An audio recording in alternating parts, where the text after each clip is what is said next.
Hi friends, welcome back to our channel IniyaSamayal. நம்ம இன்னைக்கு என்ன வீடியோ பார்க்க போறோம்னா குழந்தைக்கு தேவையான தானியங்கள் நிறைந்த சக்தி மாவு அதாவது சர்லக் எப்படி செய்யறது தான் பார்க்க போறோம். வாங்க வீடியோக்குள்ள போலாம். முத்து திணை தேவையான அளவுக்கு,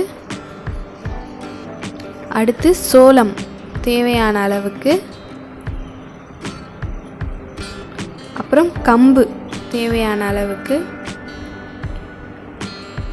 அடுத்தது பார்த்தீங்கன்னா கேழ்வரகு தேவையான அளவுக்கு,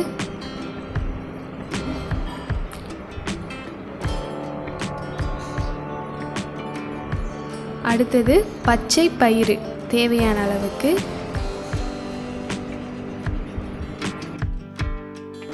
அடுத்தது ஜவ்வு அரிசி தேவையான அளவுக்கு,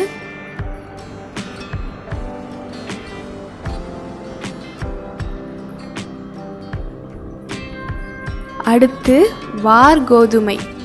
உங்களுக்கு தெரியலனா நீங்கள் கூகுளில் சைடில் இங்கிலீஷில் கொடுத்துருக்கேன் இல்லையா, அதை வந்து டைப் பண்ணி நீங்கள் பார்த்துக்கலாம், கூகுள் பண்ணிக்கலாம். அடுத்தது கோதுமை தேவையான அளவுக்கு,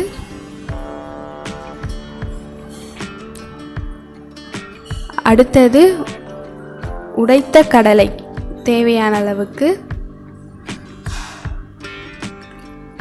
அடுத்தது பார்த்திங்கன்னா வேர்க்கடலை தேவையான அளவுக்கு,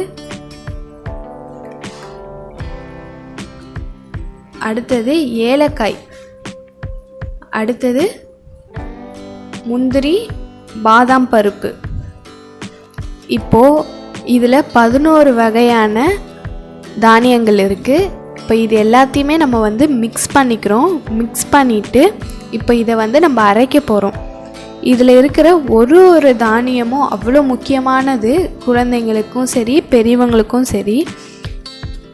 இதில் இருக்கிறது எல்லாமே விட்டமின், அயன், மெட்டபாலிசம் அதிகமாக்குறது, அந்த மாதிரி எல்லா விஷயமும் இதில் இருக்குது.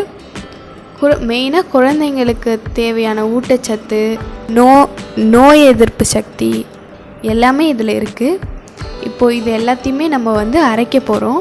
ஒரு குட்டி ஜாரில் இல்லை பெரிய ஜாரில் எவ்வளோ உங்களுக்கு பத்துதோ அந்த அளவுக்கு நம்ம வந்து அரைக்க போகிறோம். மெயினாக இதில் வந்து தண்ணி ஊற்றக்கூடாது, நம்மளுக்கு பவுடராக தான் கிடைக்கணும். ஸோ இதில் வந்து அப்படியே போட்டு அரைக்க போகிறோம். நம்ம வீட்டில் பண்ணோன்னா ஒரு 10 நிமிஷம் கூட ஆகாதுங்க. நம்ம இப்போ கடையில் வாங்கினோன்னா அது கலருக்காக இல்லை டேஸ்ட்டுக்காக என்னென்னவோ ஆட் பண்ணுவாங்க. அதெல்லாம் தவிர்க்கணுன்னா நம்ம இந்த மாதிரி 11 தானியங்களை தனித்தனியாக வாங்கி நம்ம கையால் அரைச்சி நம்ம குழந்தைங்களுக்கு கொடுக்கணும். அதுதான் சக்தி. இந்த வீடியோ உங்களுக்கு பிடிச்சிருந்தால் லைக் பண்ணுங்கள். தேங்க்ஸ் ஃபார் வாட்சிங்.